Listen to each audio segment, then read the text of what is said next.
உலக செய்திகள் முதல் உள்ளூர் செய்திகள் வரை உங்கள் கண்முன்னே.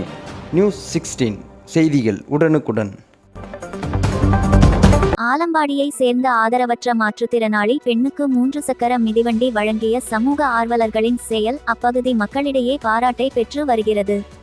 கடலூர் மாவட்டம் வேப்பூர் அருகே உள்ள ஆலம்பாடி கிராமத்தில் வசித்து வருபவர் இந்திரா காந்தி. மாற்றுத்திறனாளியான இவர் நடக்க முடியாத காரணத்தினால் 100 நாள் வேலை உட்பட எந்த ஒரு வேலைக்கும் செல்ல முடியாமல் கடும் அவதிப்பட்டு வந்துள்ளார். இதை கண்ட தமிழ்நாடு மாற்றுத்திறனாளிகள் சங்கங்களின் கூட்டமைப்பின் மாநில துணைத் தலைவர் குமார், புரசை உதவும் கைகள் அறக்கட்டளை நிறுவனர் புரசை வெங்கடேசன் அவர்களின் ஆலோசனையின் பேரில் சமூக ஆர்வலரான உதவும் உள்ளம் கொண்ட ஞானப்பிரகாசம் என்பவர் மூலமாக மாற்றுத்திறனாளியான இந்திரா காந்திக்கு 3 சக்கர சைக்கிள் வழங்கப்பட்டது. இந்நிகழ்வில் சிறப்பு அழைப்பாளராக சமூகார்வலரான வேப்பூர் காவல் நிலைய ஆய்வாளர் சசிகலா அவர்கள் கலந்து கொண்டு மாற்றுத்திறனாளி இந்திரா காந்திக்கு 3 சக்கர சைக்கிளை வழங்கினார்.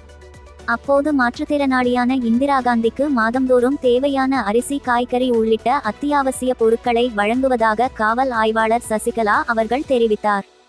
ஆதரவற்று இருந்த மாற்றுத்திறனாளியின் அவலநிலை அறிந்து தாமாக முன்வந்து உதவி கரம் நீட்டிய சமூக ஆர்வலர்களின் செயல் அப்பகுதி மக்களிடையே நெகிழ்ச்சியை ஏற்படுத்தியுள்ளது. அப்போது தமிழ்நாடு மாற்றுத்திறனாளிகள் சங்கங்களின் கூட்டமைப்பின் ஒருங்கிணைப்பாளர் அருண், சென்னையைச் சேர்ந்த சமூகார்வலர் கோவிந்தராஜ், சித்ரா உள்ளிட்டோர் உடன் இருந்தனர்.